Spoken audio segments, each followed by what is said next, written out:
19절에서 23절입니다.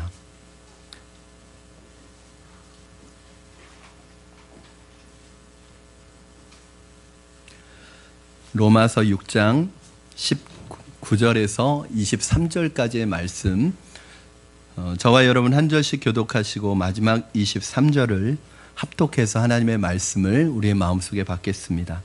제가 먼저 봉독합니다. 너희 육신이 연약함으로 내가 사람의 예대로 말하노니 전에 너희가 너희 지체를 부정과 불법에 내주어 불법에 이른 것 같이 이제는 너희 지체를 의에게 종으로 내주어 거룩함에 이르라.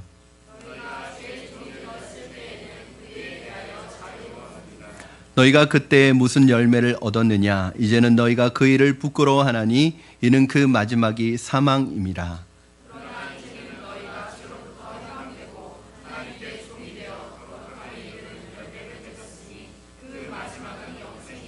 죄의 삭은 사망이요 하나님의 은사는 그리스도 예수 우리 주 안에 있는 영생이니라. 아멘. 로마서의 말씀 오늘로 22번째 말씀입니다. 로마서의 말씀은 사실은 제가 가장 은혜를 많이 받았고 또 제 개인적으로도 변화를 경험했고 저희 개인적인 변화뿐만 아니라 기독교 역사상 가장 많은 하나님의 종들과 하나님의 사람들에게 영향을 미쳤던 말씀이라고 한다면 누구나 로마서의 말씀을 꼽을 정도로 이 로마서는 그렇게 특별한 구원의 메시지가 있는 복음서입니다. 그 서신서입니다. 그래서 이 로마서는 한 절 한 절이 정말 그 안에 정말 임팩트한 그 메시지가 다 담겨 있기 때문에 사실은 매주 한 절 한 절만 가지고 여러분에게 설교를 나누었으면 참 좋겠어요. 하지만 만약에 그렇게 한다면 몇 년이 걸려도, 여러분이 잘 알고 계시는 로이드 존스 목사님은 10년이 넘게 로마서 설교를 했는데도 돌아가실 때까지 로마서 설교를 다 못하시고 돌아가셨어요. 그래서 18년인가를 로마서 설교를 했는데 로마서 14장까지 설교를 하고 돌아가셨습니다. 그 정도로 한 절 한 절이 주는 메시지가 커요. 그래서 오늘 특별히 로마서 말씀은 교리적인 부분이 많지만 여러분 딱딱하게 여기시지 마시고 이것이 우리의 구원의 신앙의 기초가 된다는 생각을 하시고 잘 경청해 주셨으면 좋겠습니다. 누군가 만약에 저에게 신구약 성경을 통틀어서 신구약 성경을 요약할 수 있는 성경 한 구절만 알려달라고 한다면 저는 망설이지 않고 이 말씀을 여러분들에게 알려드릴 것 같아요. 요한복음 3장 16절 말씀 한번 우리 같이 보도록 하겠습니다. 우리 같이 한번 읽겠습니다. 시작. 하나님이 세상을 이처럼 사랑하사 독생자를 주셨으니 이는 그를 믿는 자마다 멸망하지 않고 영생을 얻게 하려 하심이라. 아멘. 하나님이 우리에게 영생을 얻게 하려고 그 아들 예수 그리스도를 보내셔서 우리에게 구원을 주신 이 구원의 역사, 여러분 신구약 66권이요 이스라엘의 역사가 아닙니다. 이것은 한 나라의 역사가 아니라 성경의 역사를 우리는 구속사라고 하거든요. 구원의 역사예요. 그러니까 하나님이 하나님의 백성을 구원하는 역사들이 이 성경 안에 기록되어 있는데 그 구원의 역사는 바로 창세기, 성경을 처음 시작하는 창세기에서부터 출발합니다. 그래서 창세기 3장 15절에 이미 하나님께서 예수 그리스도를 보내서 인류를 구원하실 것에 대해서 예언하고 있는 말씀이 3장 15절에 나오는데 이것을 우리는 원시복음, 오리지널 가스플이라고 그렇게 얘기합니다. 그만큼 하나님의 말씀인 성경 전체는 하나님의 백성을 구원하는 하나님의 구원의 역사를 기록한 성경입니다. 구원이란 무엇인가? 멸망받을 수밖에 없는 죄인된 인간이 엄청난 하나님의 사랑을 깨닫고 그 아들 독생자 예수 그리스도께서 자신을 위해 십자가에서 피 흘려 죽으심으로 우리에게 영생이 주어졌음을 믿는 것, 이것이 바로 구원입니다. 그럼 우리는 간단한 사실을 한 가지 배우게 됩니다. 누구든지 예수를 믿는 자는 영생을 받는다는 사실이에요.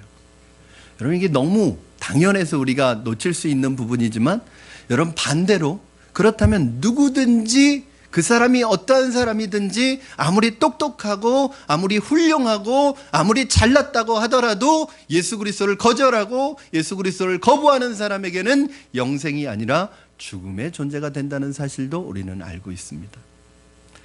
그럼 우리가 참 이해가 안 되는 이야기가 있습니다. 인간은 태어나면서부터 멸망받을 수밖에 없는 존재인가? 내가 잘못하고 실수해서 죽는다면 이해가 되지만, 내가 잘못하지도 않고 내가 실수하지도 않은 죄 때문에 내가 죽는다면 그것은 우리가 이해하기 참 힘든 것입니다. 아담이 지은 범죄가 어떻게 나의 범죄가 돼서 나는 원죄를 가지고 나는 멸망의 존재, 죽음의 존재로 태어났는가? 여러분, 그럼 사람은 처음부터 죽음의 존재로 태어났는가? 죽음의 존재로 만들어졌는가? 성경에는 우리는 본질상 진노의 자녀라고 되어 있는데, 그러면 우리는 처음부터 그런 존재였는가? 그렇지 않다는 거예요.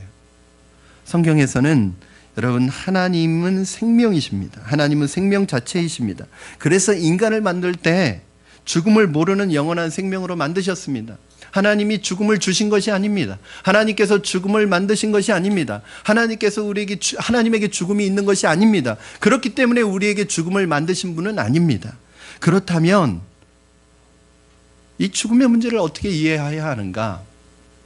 여러분, 죽음이 무엇인가? 여러분, 죽음이 무엇인가? 이제 보통 우리 기본 양육 과정을 배우신 분들은 알아요. 죽음이 뭔지. 죽음이 뭐죠, 여러분? 네, 아시지만 설명을 못 한다는 거. 알지만 이 설명이 잘 안 돼요. 설명하라고 그러면. 근데 다 알아요. 제가 뭐라고 말씀드렸냐면, 죽음은 생명으로부터 분리되어 있는 게 죽음입니다. 이게 죽음이란 단어를 좀 우리가 정의를 내리면 그래요. 생명으로부터 분리되어 있는 것. 그래서 이 죽음에는 세 가지 죽음이 있습니다. 첫째, 육체적인 죽음. 둘째, 영적인 죽음. 셋째, 영원한 죽음. 이 세 가지 죽음 다 어떤 특징을 가지고 있냐면, 분리된다는 죽음 특징을 가지고 있어요. 육체적인 죽음은 뭐와 뭐가 분리되는 거죠, 여러분? 우리의 영혼과 육체가 분리되는 거예요. 그렇죠? 영적인 죽음은 뭐와 뭐가 분리되는 거죠? 하나님과 인간이 분리되는 거예요. 그러니까 하나님으로부터 떠나 있는 상태가 영적으로 죽어 있는 거구나. 여러분, 생명이신 하나님으로부터 분리된 상태, 떨어져 있는 상태가 영적으로 죽어 있는 상태. 영적인 죽음뿐만 아니라 생명으로부터 분리되는 걸, 떨어져 있는 걸 우린 죽음이라고 얘기합니다. 하나님으로부터 떨어져 나간 상태, 떨어져 나간 그 사람이 바로 죽음의 상태에 있는 거예요. 예수님께서 이런 말씀을 하셨습니다. 요한복음 15장 5절 말씀, 유명한 구절이죠. 우리 같이 한번 읽겠습니다. 시작. 나는 포도나무요 너희는 가지라. 그가 내 안에 내가 그 안에 거하면 사람이 열매를 많이 맺나니 나를 떠나서는 너희가 아무것도 할 수 없음이라. 아멘. 여러분, 포도나무의 가지는 포도나무로부터 떨어지는 순간 죽게 됩니다. 죽어서 말라지게 됩니다. 나무에 붙어 있는 가지는 잎사귀를 내고 열매를 맺지만, 불행하게도 나무에 붙어 있지 않는 가지는 말라 죽는 것과 같은 이치입니다. 가지가 아무리 좋은 가지라고 할지라도 그 가지가 나무에 붙어 있을 때에만 열매를 내고 잎사귀를 낼 수 있습니다. 오늘 본문 말씀에 보면, 나는 포도나무요 너희는 가지니 저가 내 안에 내가 저 안에 있으면 이 사람은 과실을 많이 맺나니. 당연하죠. 너희가 나를 떠나서는 아무것도 할 수 없습니다. 이게 무슨 말이에요? 아무것도 할 수 없는 이유가 무엇 때문이죠? 죽어 있으니까. 그럼 죽으면요 아무것도 할 수 없습니다, 여러분. 여러분, 그래도 여러분에게 지금 생명이 있으니까 사랑하는 가족들과 식사도 할 수 있고, 사랑하는 가족들과 즐거운 시간도 보낼 수 있고, 이렇게 예배당에 나와서 예배도 드릴 수 있지, 우리가 만약에 이 생명이 없다면 우리는 아무것도 할 수 없는 존재가 됩니다. 생명이신 하나님께 붙어 있는 동안 누리는 것이 생명입니다. 하지만 하나님으로부터 멀리 떨어져 있거나 하나님으로부터 분리되어 있을 때 그것을 가리켜 우리는 죽음이라고 얘기하는데, 이 죽음이라는 것이 어떻게 왔느냐는 거예요. 죽음이 혼자 왔느냐? 죽음이 자기 혼자 왔느냐? 그렇지 않다는 거예요. 죽음은 죄의 결과로 온 거예요. 그래서 오늘 본문의 6장 23절 말씀에 보면 뭐라고 돼 있어요? 죄의 삭은 사망이요. 죄의 삭이라는 게 뭐예요? 결과라는 거예요. 대가라는 거예요. 죄로 인해서 사망이 왔다는 거예요. 그러면 이 죽음은 누가 가지고 온 거예요? 죄의 결과로 온 것이에요. 그러면 죄는 누가 가지고 온 거예요? 이 사탄이, 마귀가 가지고 온 것입니다. 여러분, 사탄은 아담과 하와에게 찾아와서 유혹해서 하나님의 계명을 어기게 하고 하나님으로부터 분리시키는 데 성공을 했습니다. 이 마귀가 이런 존재예요, 여러분. 그러면 어떤 사람, 두 사람이 막 사이좋게 친하게 지내고 있어요. 근데 어떤 사람이 중간에 가서요, 이간질해가지고 딱 분리시켜놔요. 그러면 나중에 보면요, 이게 별로 싸울 일도 아니에요. 별로 서로 그렇게 원수질 일도 아니에요. 처음 시작을 보면 싸울 일도 아니에요. 부부 사이에 싸우는 거 보면 별로 싸울 일도 아니에요. 근데 나중에는 그 문제 때문에 싸우는 게 아니라 엉뚱한 문제로 이제 번져가지고 감정 싸움이 되고 나중에는 갈라져요. 이거 누가 하는 거냐면 여러분, 마귀가 하는 것입니다. 그 나중에 느끼는 거, 왜 싸웠지? 왜 그렇게 싸웠지? 후회가 되는 거예요. 여러분, 마귀가요, 하나님과 우리 사이에 친하게 지내는 거, 내가 하나님과 친밀하게 지내는 거, 이거 못 보는 거예요. 와서 막 분리시켜 놓습니다. 그러면 이게 뭐냐면, 영적인 죽음은 하나님께 분리되는 것인데, 영적인 죽음은 뭐냐면, 사람들이 예수님을 안 믿고 하나님으로부터 멀어져 있는 사람들은 육체적으로는 살아있어요. 그렇죠?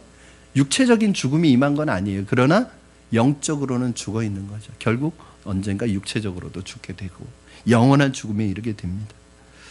사탄이 인간을 유혹해서 하나님으로부터 분리시키고 하나님께 불순종하고 하나님의 계명을 어기게 함으로 말미암아 죄가 들어오도록 만든 것입니다. 사탄은 죄의 굴레를 우리에게 씌운 것입니다. 하나님의 영원한 생명을 누리고 하나님과 교제를 나누었던 인간에게 마귀가 찾아와서 유혹하여 인간답게 살지 못하도록 죽음과 온갖 질병과 온갖 고통과 눈물과 좌절과 상실감을 심어줌으로 그것들로 우리를 꽁꽁 묶어버려서 아무것도 할 수 없는 존재로 만들었습니다. 여러분, 우리는 하나님의 형상대로 지음받은 우리는 놀라운 삶을 살아갈 수 있음에도 불구하고 왜 우리의 삶은 늘 고통과 좌절과 눈물과 상실감을 가지고 살아갈 수밖에 없을까요? 축복받은 인간이, 하나님의 형상대로 지음받은 인간이 가족과 함께 지낼 수 없고 음식도 제대로 먹을 수 없고 제대로 잠도 잘 수 없는 고통을 왜 경험하면서 살아가게 되는 것일까요?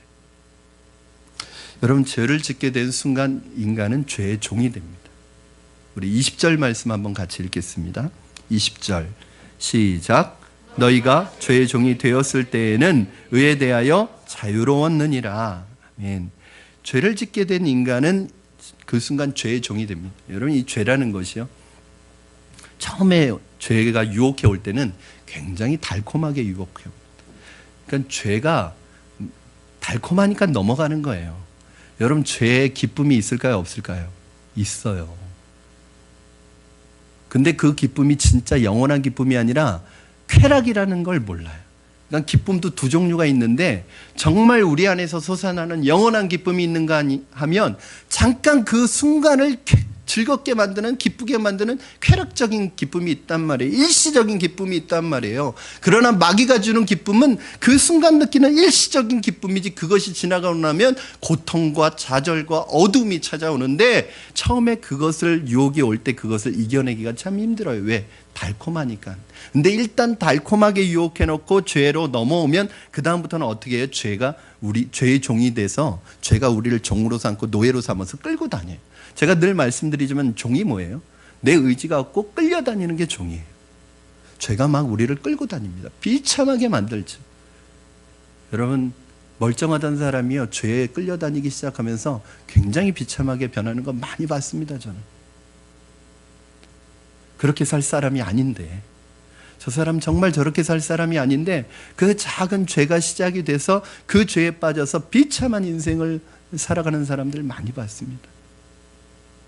도박과 투기와 음란과 부도덕한 일과 윤리적인 문제에 서 여러분 한번 보세요. 요즘 굵직굵직한 사회 이슈들, 사건들 나오는 거 보세요. 저는 그게 너무 이상하면서도 안타까워요. 어떤 그 높은 공직에 있는 사람들이, 그럼 그 사람이 그 위치까지 오려면 얼마나 많은 인고와 땀과 고통을 인내해냈겠어요? 그리고 얼마나 많은 비용을 지불했겠어요? 평생 그것을 위해서 왔는데 한순간에 한 번의 실수로 그 모든 것을 잃어버립니다. 여러분, 그 1,000만 원, 2,000만 원, 뭐 10,000원, 1억, 그 뇌물 받는 게 그 뭐가 의미가 있어요? 그렇죠? 그 사람이 그것을 위해 평생 쏟아부은 것에 비하면 정말 아무것도 아닌데 그 순간에 그 몇 천만 원 때문에 자신의 인생에 쌓았던 모든 것을 허물어 버리는 것을 보면 이게 죄의 노예가 된다는 게 이렇게 무서운 거예요. 사탄이 우리에게 죄를 가지고 왔고 인간에게 죄의 굴레를 뒤집어 씌웠습니다. 인간을 죄라는 사슬로 묶어 놓았습니다. 그러나 인간은 그래서 아무것도 할 수 없는 죄의 노예가 되고 말았습니다. 여러분, 죄의 종, 죄의 노예가 되었다는 것은 무슨 말일까요? 의가 박탈당했다는 거예요.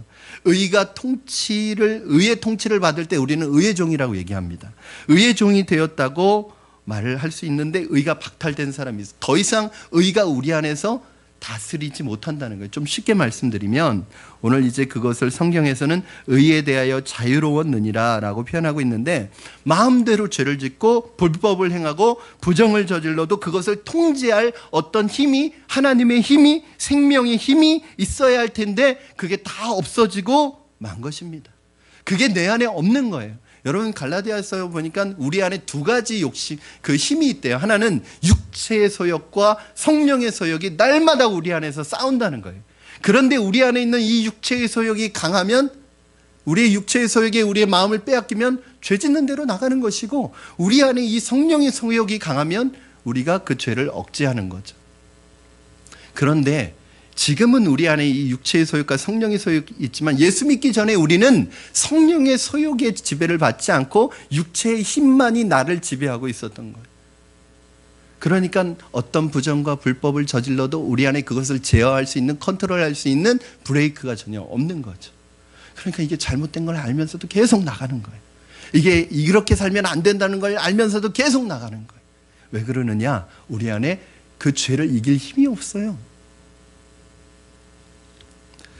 자신의 몸을 죄가 주장하고 자신은 죄의 노예가 되고 부정과 불법을 저지르고 마음대로, 정욕대로, 욕심대로 살아가는 인간은 어떻게 될까요? 죄의 열매를 맺습니다. 그게 뭐예요? 사망입니다.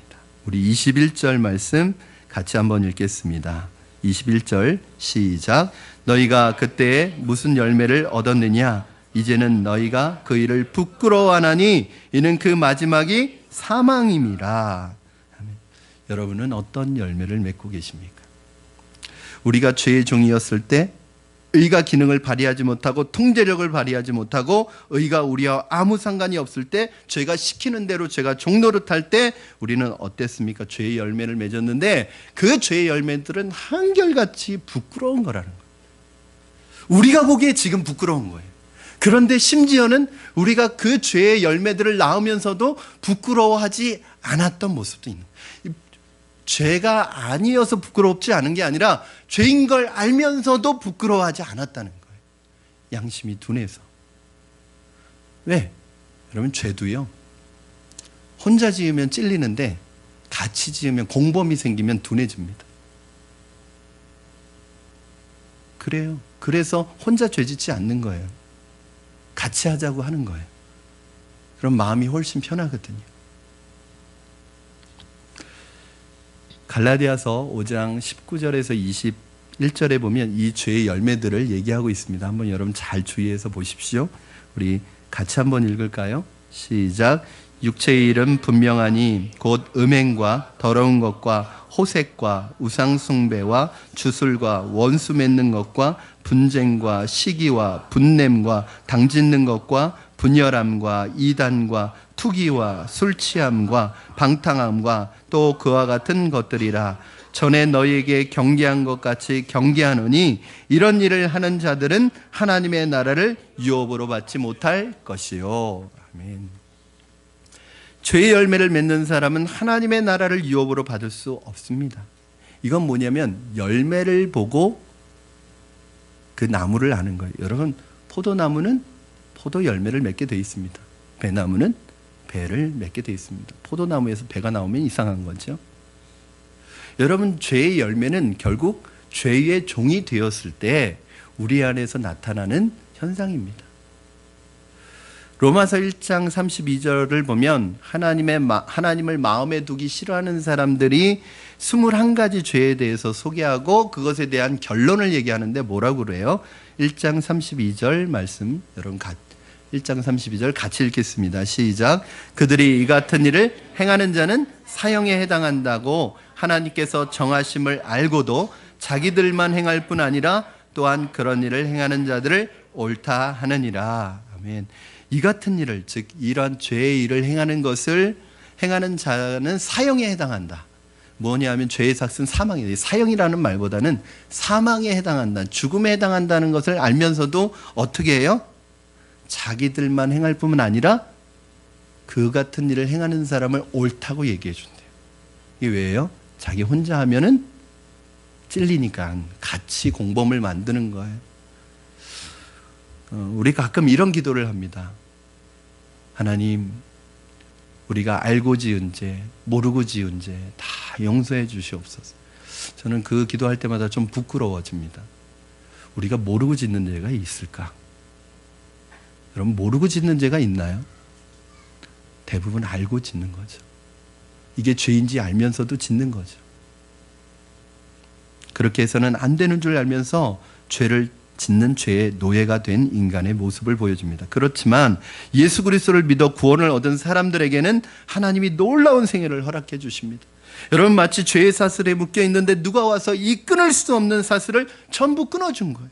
수갑을 풀어주고 입에서 테이프를 벗겨주고 몸을 칭칭 감고 있던 그 누구도 풀 수 없었던 이 사슬을 내 몸에서 끊어준 거예요. 이게 구원입니다. 그래서 이제는 어디든지 갈 수 있고 손으로 무엇이든지 할 수 있고 몸을 자유롭게 움직일 수 있고 감옥으로부터 나왔기 때문에 자기가 원하는 곳으로 갈 수도 있습니다. 예수 그리스도의 십자가의 피로 구원을 받은 우리는 죄의 사슬, 마귀의 사슬에서 벗어나서 자유하게 됐습니다. 이게 뭐냐면 그리스도인의 자유예요.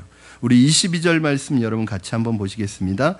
시작. 그러나 이제는 너희가 죄로부터 해방되고 하나님께 종이 되어 거룩함에 이르는 열매를 맺었으니 그 마지막은 영생이라. 아멘.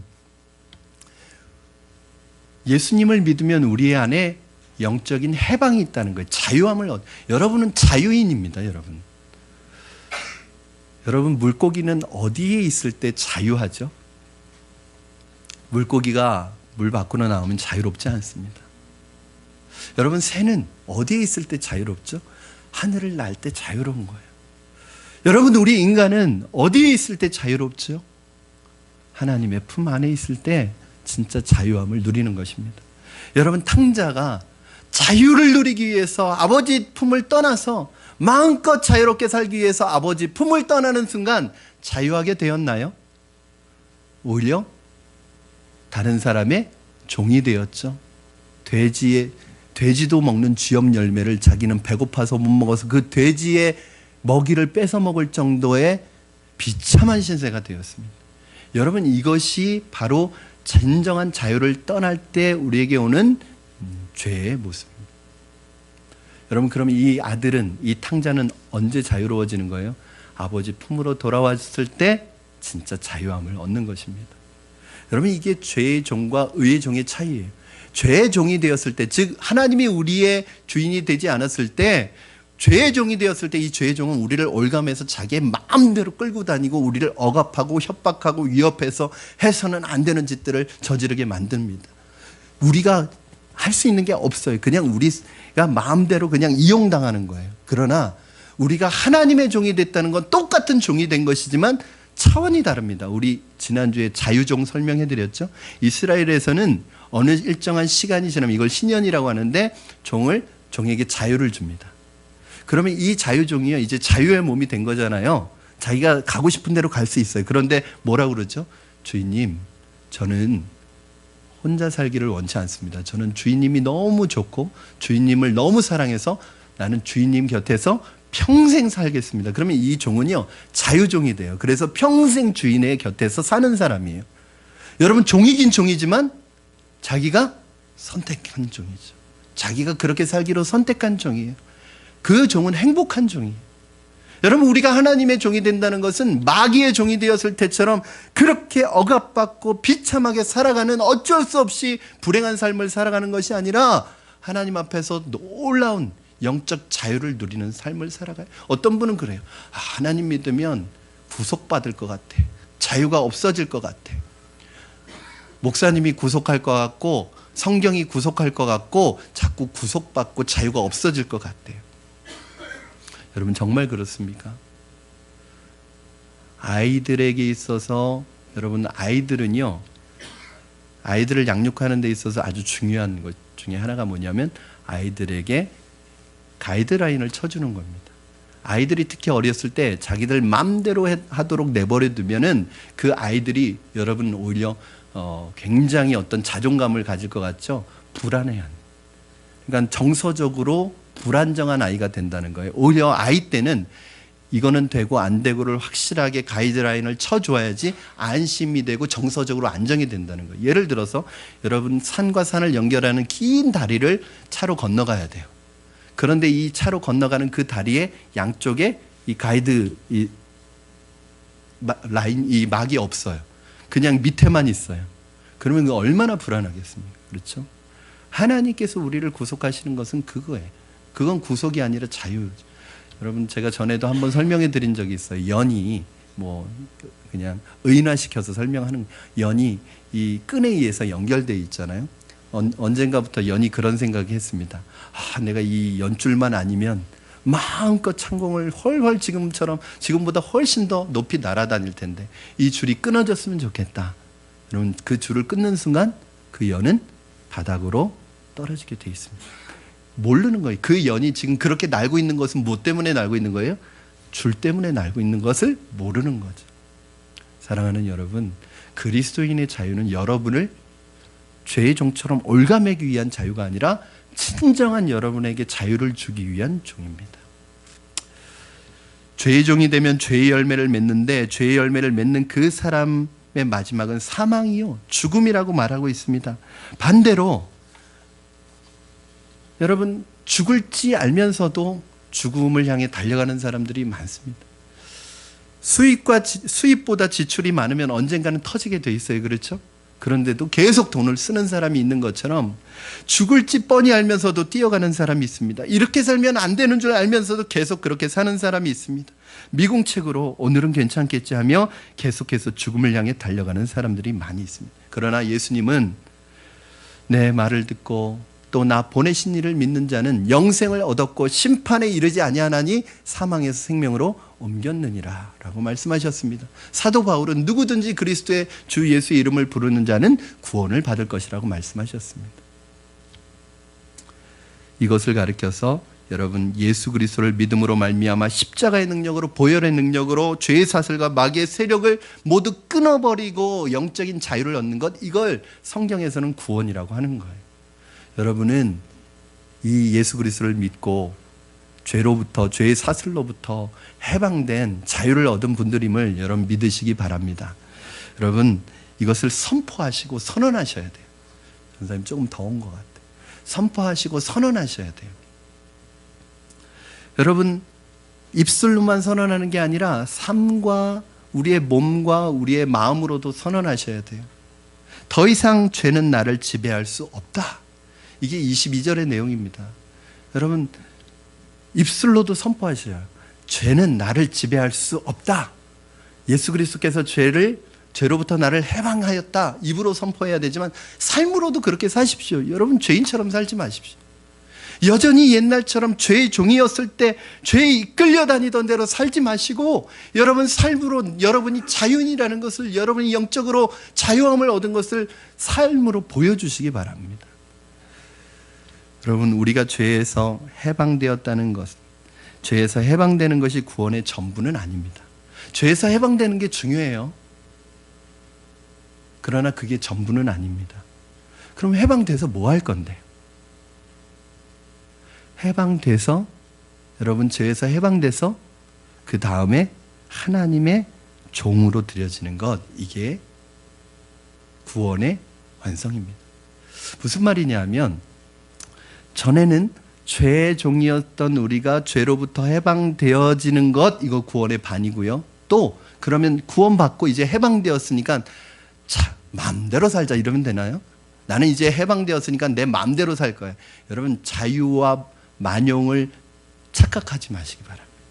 내 마음대로 할 수 있는 게 자유가 아니에요. 그건 만용이죠. 그렇죠? 자유는 뭐예요? 죄의 종으로부터 해방되어서 다시 하나님의 종으로 나를 드리는 거예요. 이게 구원입니다. 하나님의 종으로 드리면, 의의 종이 되면 어떤 열매를 맺어요? 거룩함에 이르러 생명의 열매를 맺어요. 죄의 종이었을 때는 어떤 열매를 맺어요? 사망의 열매를 맺는데 내가 하나님 앞에 드림으로 말미암아 생명의 열매를 맺어요. 여러분, 우리가 두 가지를 늘 기억해야 돼요.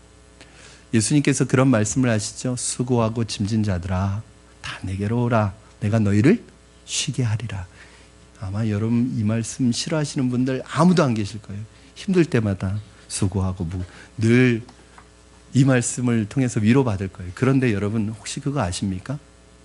세상에서 우리가 염려와 근심과 불안함의 보따리를 머리에 이고 짐을 지고 살아갈 때는 주님께서 우리에게 와서 그걸 내려놓고 주님 앞에서 쉬라고 말씀하세요. 자, 쉬어.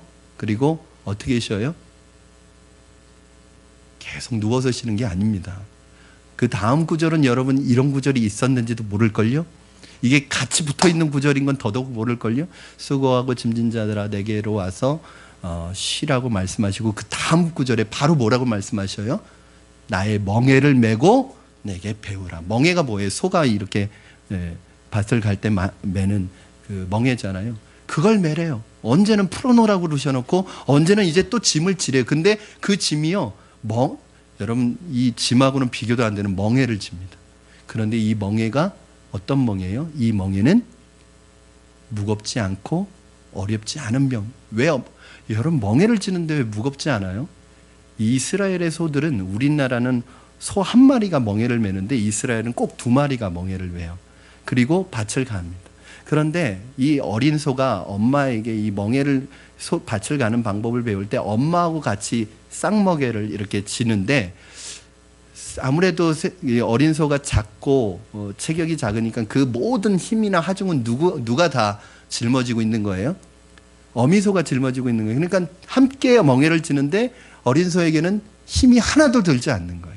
자, 주님이 나의 멍에를 메고 내게 배우라고 말씀하실 때 뭐예요? 모든 멍에를 메지만 그 멍에의 무게는 누가 짊어지고 있는 거예요? 예수님이 짊어지는 거예요. 여러분, 그래서 예수님에게 와서 멍에를 맬 때 진정한 안식을 주신다는, 그 말 속에는요 두 번의 안식이 있습니다. 수고하고 무거운 짐을 내려놓을 때 갖는 1차적인 안식이 있는데, 더 큰 안식은 언제 주어지는 거예요? 주님의 멍에를 맬 때, 주님과 동행할 때 세상이 알지 못하는 영적인 안식이 주어지는 거예요. 여러분, 하나님의 종이 되면 어떻게 될까요?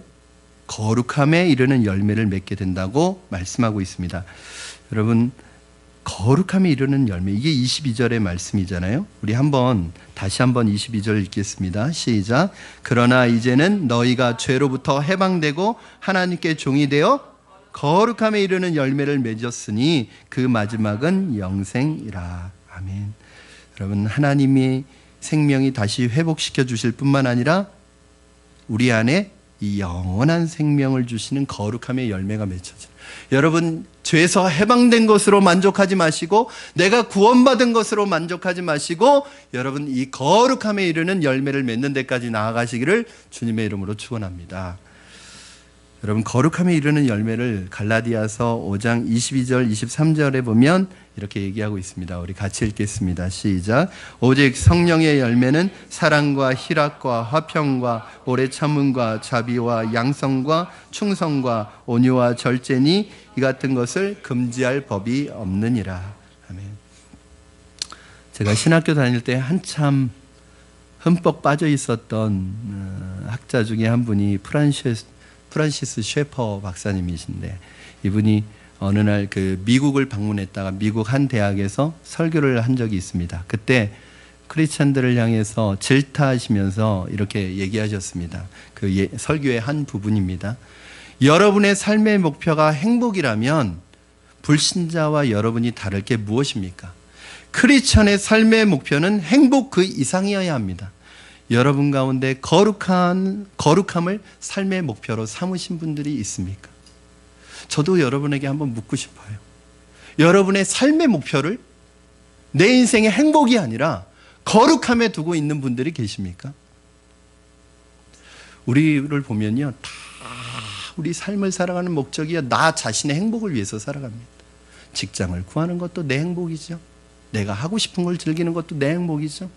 오로지 우리 인생의 행복이, 우리 인생의 목표가 나 하는 사람이 행복하기 위해서, 또는 내 가족 행복하기 위해서, 또는 내 자녀들 행복하게 만들어주기 위해서 내 인생을, 뭐 그것도 못하는 사람이 있으니까 그것도 잘하는 것이라 할 수 있지만 그 정도는 예수님 안 믿는 사람도 다 한단 말이에요.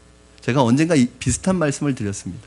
여러분, 자녀 교육, 우리 믿는 사람이 크리스찬의 자녀 양육의 핵심이 뭐죠? 이젠 더 이상 우리 크리스찬의 자녀 양육의 핵심은 명문대도 아니고 PhD도 아니고 뭐 박사학위 이런 게 아니고, 심지어는 우리 자녀를 행복하게 만들어주는 것도 아니란 말이에요. 그러면 우리 크리스찬의 자녀 양육의 핵심은 뭐예요? 바로 우리 자녀들이 예수님을 닮은 아이로 자라게 하는 것이 우리 자녀들 양육의 핵심이란 말이에요. 그러나 우리 부모님들 보면은요, 심지어는 믿는 부모님들도 자녀들을 양육할 때 결국은 뭐냐면 이 아이의 행복이.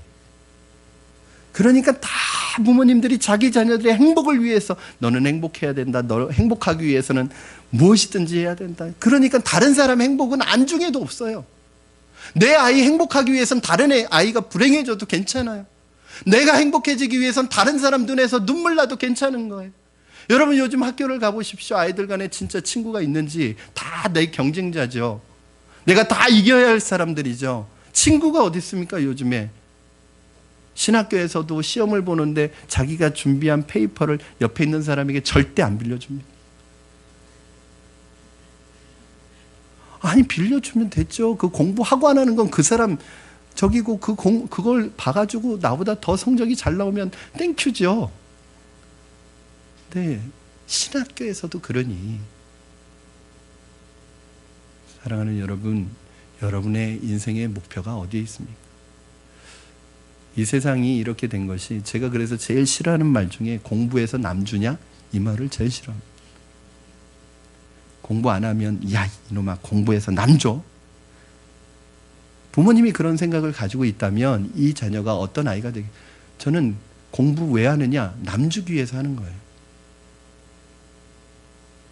그럼 저는요, 우리 청년들에게 그렇게 얘기합니다. 심지어 직장 구하는 것도 왜 직장 생활을 하려고 하는 거예요? 왜 그 일을 하려고 하는 거예요? 결국 들어가 보면 다 자기 행복하기 위해서 하는 거죠. 여러분, 내 취미와 내 적성과 내 은사와 내가 가진 달란트에 맞는 일 하는 거 중요해요. 왜? 하나님이 그걸 위해서 나에게 주셨으니까. 또 그 일을 할 때, 그 일을 찾아서 할 때 행복하기도 해요. 여러분, 근데 그게 진짜 내가 직장을 갖는 목적입니까? 내가 삶을 사는 목적입니까? 여러분, 공부를 왜 하는 거죠? 여러분, 여러분이 갖기 위해서 공부하십니까?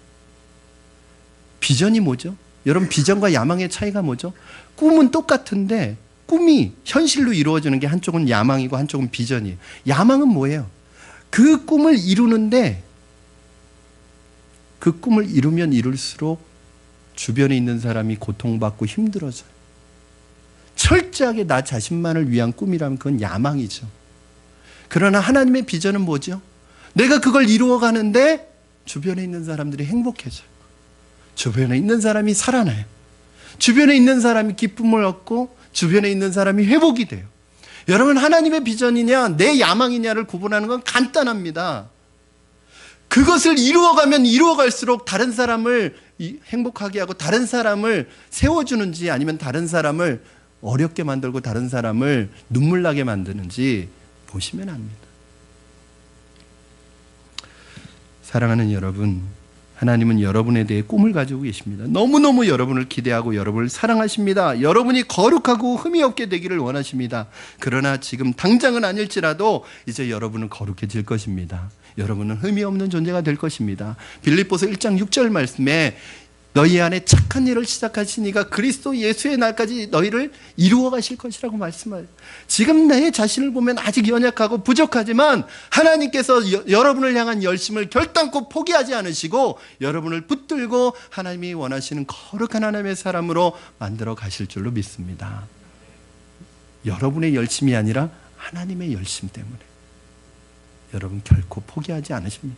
하나님은요 결단코 여러분 포기하지 않으십니다. 부모가 사랑하는 자식을 어떠한 경우에도 포기하지 않습니다. 그가 망나니 같이 살아도 포기하지 않습니다. 기다리고 또 기다려서 그 사랑을 표현합니다. 하나님은 결단코 여러분을 포기하지 않으십니다. 여러분, 하나님은 여러분이 죄의 종이 아니라 하나님의 종이 되기를 바랍니다. 죄의 열매가 아니라 거룩한 의의 열매를 맺기를 바라십니다. 사망이 아니라 생명을 갖게 되기를 바라십니다. 23절입니다. 우리 같이 읽겠습니다. 시작. 죄의 삭은 사망이요 하나님의 은사는 그리스도 예수 우리 주 안에 있는 영생이니라. 아멘. 사망이냐 생명이냐, 이 갈림길이 구원의 현주소입니다. 여러분은 구원을 받아도 되고 받지 않아도 되는 사람이 아닙니다. 어떤 사람은 자신이 중간에 서 있다고 생각합니다. 그러나 중간은 없습니다. 하나님이 다스리지 않으면 마귀가 다스리게 되어 있습니다. 구원이 아니면 멸망입니다. 생명이 아니면 사망입니다. 중간지대는 없습니다. 회색지대는 없습니다. 여러분이 죄의 종인가 아니면 의의 종인가를 판단하는 간단한 방법이 있습니다. 여러분이 하나님의 종이 아니라면 다 죄의 종인 거예요. 그래서 어떻게 판단할 수 있느냐? 스스로 질문해 보면 압니다. 여러분이 하나님의 종인가 죄의 종인가를 알 수 있습니다. 예를 들어서 제가 어떤 분에게 당신은 구원 받으셨습니까? 구원 받은지 물어보면 잘 모르겠는데요. 그러면 좀 쉽게 제가 설명을, 결혼하셨습니까? 결혼했는지 안 했는지 잘 모르겠는데, 이런 분 계십니까? 결혼했으면 결혼한 걸 압니다. 내가 구원받은 하나님의 백성인지 아닌지 구원받았으면 내가 구원받은 걸 압니다. 글쎄요, 난 구원받은 것 같기도 하고 안 받은 것 같기도 하고. 여러분, 죄의 삭은 무엇입니까? 사망입니다. 하나님의 은사는 예수 그리스도 안에 있는 영생입니다. 이 차이를 잘 보세요. 죄의 삭은 사망이라고 그랬어요. 이 삭은 뭐예요? 대가죠. 그러니까 죄의 대가는 죽음인 거예요. 그런데 생명은 대가예요?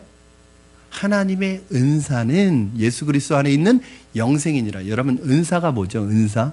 영어 성경에 보면 기프트라고 나옵니다. 선물이에요. 그러니까 하나님의 은사 이렇게 표현하지 말고 하나님의 선물은 그리스도 예수 안에 있는 영생이니라. 여러분은 하나님으로부터 선물로 구원을 받은 거예요. 여러분이 대가를 지불한 게 아니에요. 누가 대가를 대신 지불하셨어요? 예수님이 대가를 지불하시고 여러분에겐 구원을 선물로 주신 거예요. 할렐루야. 제가 그래서 늘 말씀드리잖아요. 여러분은 이미 너무 귀한 선물을 받았다고. 이 세상에 어떤 선물과도 바꿀 수 없는 선물을 이미 받은 분이시라고. 여러분, 늘 제가 이 얘기를 할 때 거론하는 사람이 한 사람이 있었는데, 오늘은 좀 거론하기가 좀 찜찜하네요. 이건희 회장이 자기의 모든 재산을 팔아도, 빌 게이츠가 자기의 모든 재산을 팔아도 이 구원을 살 수 없는 그 놀라운 구원을 여러분은 지금 가지고 계시다는 거예요. 그럼 뭐가 부족합니까? 이 구원을 받은 여러분에게 하나님이 다른 것 더 주시면 감사한 일이고, 주시지 않는다고 해도 이것만으로 충분히 감사할 수 있죠. 이것 때문에 성경을 보세요. 여러분, 다 뭐라고 그래요? 여호와는 나의 목자시니 내가 부족함이 없으리로다. 주님이 나의 아버지가 되시고 목자가 되시니까 난 부족한 게 없어요. 근데 우리는 뭐라고 그래요? 주님이 나의 목자셔도 늘 부족합니다. 늘 찬양은 주님 한 분만으로 나는 만족해, 그러면서 늘 없어 부족하다고 그러죠. 영생의 선물에 관한 이야기 하나를 나누고 마치도록 하겠습니다. 여러분 1980년대 후반에 미국의 신문과 라디오, 텔레비전에서 한 소년에 대한 이야기가 연일 매스컴에 오르내리는 소년이 있었습니다. 에이즈에 걸린 라이언 화이트라는 소년에 관한 기사였는데, 이 라이언은 13살 때 혈루병을 수술하는 수술을 받다가 수혈을 잘못 받아서 에이즈에 걸리고 말았습니다. 그런데 이 소년이 자신이 에이즈에 걸린, 이게 얼마나 억울한 일이에요. 그리고 그 부끄러운 그 질병이라고 생각하는 사람들이 수치스럽게 생각하는 그 질병을 가졌고, 자기가 원해서가 아니라 어쩔 수 없이 이 질병 때문에 죽음에 이르러야 한다는 사실을 알면서도 늘 기쁘게 생활하고 밝고 아름답게, 그리고 부모에게 친절하게, 사람들에게 상냥하게, 그렇게 늘 밝고 당당하게 살았다는 거예요. 그것 때문에 막 저널리즘에 각광을 받기 시작했습니다. 이 소년이 13살 때 에이즈에 걸려서 18살에 죽게 되는데, 이 5년 동안 살게 되면서 이 죽기 직전에는 수많은 미국의 유명 인사들이 와서 선물을 주고 갑니다. 레이건 대통령도 와서 선물을 주고, 마이클 잭슨이라는 가수도 와서 선물을 주고 가고, 도널드 트럼프라는 사람도 와서 선물을 주고 가고, 수많은 사람들이 그 아이에게 격려를 하기 위해서 와서 그 엄청난 아마 가장 지구상에서 선물을 많이 받은 소년일 거예요. 그러나 그 선물이 이 소년을 살릴 수는 없었습니다. 어쩔 수 없이 죽음에 직면해 했을 때, 라이언이 죽기 직전에 한 크리스찬 잡지에 있는 기사가 실렸는데, 그 기사의 내용을 여러분에게 소개시켜드리면, 이 소년의 아버지가 아들에게 마지막 이제 죽음을 기다리고 있는 아들에게 그렇게 이야기했다고 합니다. 아들아, 이제는 너에게 아무것도 해줄 수가 없구나. 이 아버지가 더 이상 어떤 선물도 너에게 줄 수 없음을 용서해다오. 그렇게 말하자 이 라이언이라는 소년이 이렇게 얘기했다고 합니다. 아빠, 저는 선물을 많이 받았어요. 그러나 아빠가 저에게 주신 선물과는 그 어떤 선물도 비교할 수 없어요. 아빠는 저에게 가장 큰 선물을 주셨어요. 아빠가 저에게 예수님을 소개해 주셨잖아요. 그래서 교회에 나가게 됐고 예수님을 믿게 되었어요. 이제 저는 죽어도 천국 가는 것이 확실하잖아요. 아빠는 저에게 가장 위대한 선물을 주신 분이세요. 이 기사가 많은 미국인들을 마음을 감동을 주었습니다. 맞습니다. 이 아버지는 가장 위대한 선물을 아들에게 주었습니다. 여러분의 자녀들에게 해줄 일이 많이 있겠지만, 결국은 인간이 부딪혀야 하는 마지막 죽음 앞에서 죽음을 넘어서서 하나님과 함께 영광스럽게 누리는 영원한 생명을 줄 수 없다면 부모로서의 책임을 다했다고 할 수 없을 것입니다. 이 라이언 화이트 소년은 영생을 가졌을 뿐만 아니라 영생을 가진 사람답게 당당하고 거룩한 삶을 누렸습니다. 밝은 삶을 살았고 이웃에게 친절했고 오히려 부모를 위로하며 살았습니다. 이 소년이 당당하고 놀라운 삶을 살 수 있었던 비결이 어디에 있었느냐? 바로 하나님이 주신 영원한 생명이 그의 삶을, 영혼을 지배하고 있었기 때문입니다. 말씀을 정리합니다. 여러분의 육신의 생명이 끝나고 죽는다면 육신의 생명은 둘 중에 하나를 선택해야 될 것입니다. 사망이냐, 생명이냐, 천국이냐, 지옥이냐. 둘 중에 하나는 반드시 가게 되어 있습니다. 여러분 안에 하나님의 생명이 거하게 될 줄로 믿습니다. 사망이 아니라 생명이, 심판이 아니라 영생이 여러분의 것이 되기를 주님의 이름으로 축원합니다. 우리 이 시간에 같이 함께 찬양 드리고 함께 기도했으면 좋겠습니다. 여러분, 우리 안에 주신 지금도 많은 수많은 사람들이 이 세상의 즐거움과 이 세상의 기쁨을 쫓아서 하루하루 기쁨을 위해서 살아가는데, 여러분, 진정한 기쁨은 내 안에서 나오는 것이 아니라 하나님이 내 안에 오실 때 영원한 기쁨이 주어지는 것입니다. 아직도 이 요한복음 4장에 나오는 이 여인이요, 하나님이 채울 수 있는 영적인 갈급함을 이거 모르니까 자꾸 세상의 것으로 채우는 거예요. 이 여인은요, 5명의 남자를 거쳤지만 아직도 그 남자로 만족을 안 하는 거예요. 6번째 남자하고 살고 있었습니다. 이 여인은 남자를 바꾸면은 만족이 될 줄 알았어요. 내 공허함이 채워질 줄 알았어요. 그러나 만족되지 않았습니다. 이 여인은 남자를 바꾸는 것으로 자신의 만족을 삼으려고 했죠. 여러분, 우리는 어떻습니까? 내 안에 채워지지 않는 이 공허함과 이 만족함이 없는 삶의 무엇으로 자꾸 채우려고 하십니까? 주님 외에는 그 자리를 채울 수 없다고 파스칼은 얘기하고 있습니다. 우리 이 시간에 같이 우물가의 여인처럼 이 찬양 들으시면서 우리 안에 주님 은혜를 채워달라고 기도하는 마음으로 찬양했으면 좋겠습니다. 우물가의 여인처럼 난 구했네. 헛되고 헛된 것들을 그때 주님 하신 말씀 내 세매와 생수를 마셔라.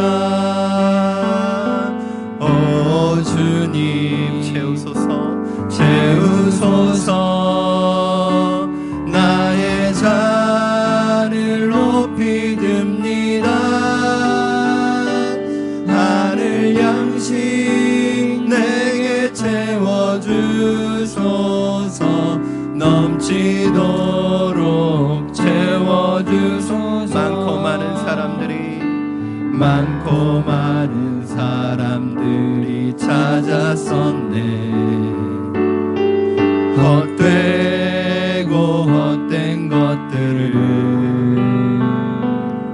주 안에 감추인 몸에 세상 것과 난 비길 수 없네. 오 주님 채우소서.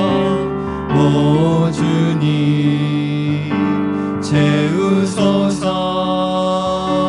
나의 잔을 높이 듭니다.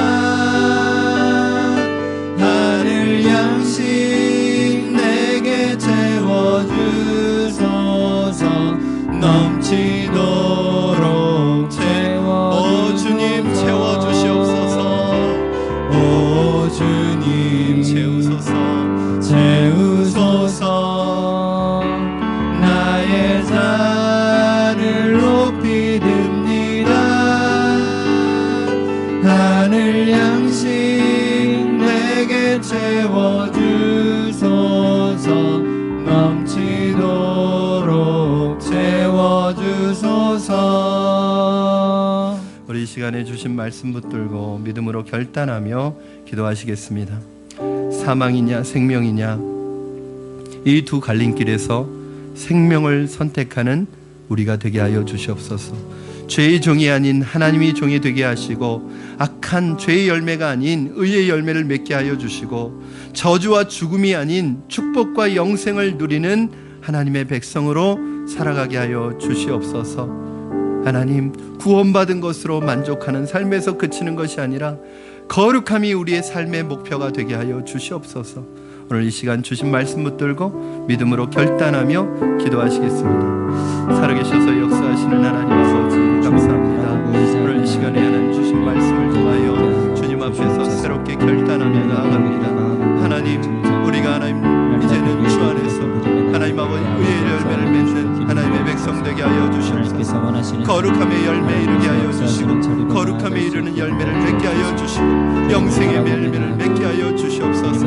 아버지 하나님, 구원받는 것으로 만족하는 삶이 아니고 하나님 거룩함에 이르는 열매를 맺는 삶이 되게 하여 주시옵소서. 아버지, 우리의 마음속에 있는 공허함과 우리의 마음속에 있는 허무함이 하나님 세상의 것으로 채워지는 것이 아니라 하나님의 영적인 은혜로 채워지게 하여 주시고 하나님의 은혜로 채워지게 하시고 하늘의 기쁨으로 채워지게 하시고 하늘의 은혜로 채워지게 하여 주시옵소서. 역사하여 주시옵소서. 살아계신 하나님 아버지, 주님의 은혜를 감사합니다. 죄의 종이 되어 하나님 비참한 삶을 살아갈 수밖에 없었던 우리를 예수 그리스도의 피 흘림으로 말미암아 그 구속의 은혜로 말미암아 우리를 하나님의 사람, 하나님의 종으로 우리를 인도하시고 또 우리로 하여금 거룩함에 이르도록 예수 그리스도를 닮도록 우리 안에서 선한 일을 시작하신 그 주님의 은혜를 찬양합니다. 지금은 연약하고 부족하여 때로는 넘어지고 실수하고 범죄할지라도 하나님 우리를 붙들어 주시고 우리의 마지막이 하나님 앞에 거룩함으로 다듬어지게 하시고 거룩한 존재가 되어져서 하나님뿐만 아니라 많은 사람들을 아름답게 세워가는 믿음의 사람이 될 수 있도록 축복하여 주시옵소서. 내 행복을 위하여 인생을 살아가는 것이 아니라 진정한 의미 있는 하나님 보람된 하나님 다른 사람을 세우고 살리는 일을 위하여 살아가는 인생 되도록 축복하여 주시옵소서. 감사하며 예수님의 이름으로 기도드립니다. 아멘.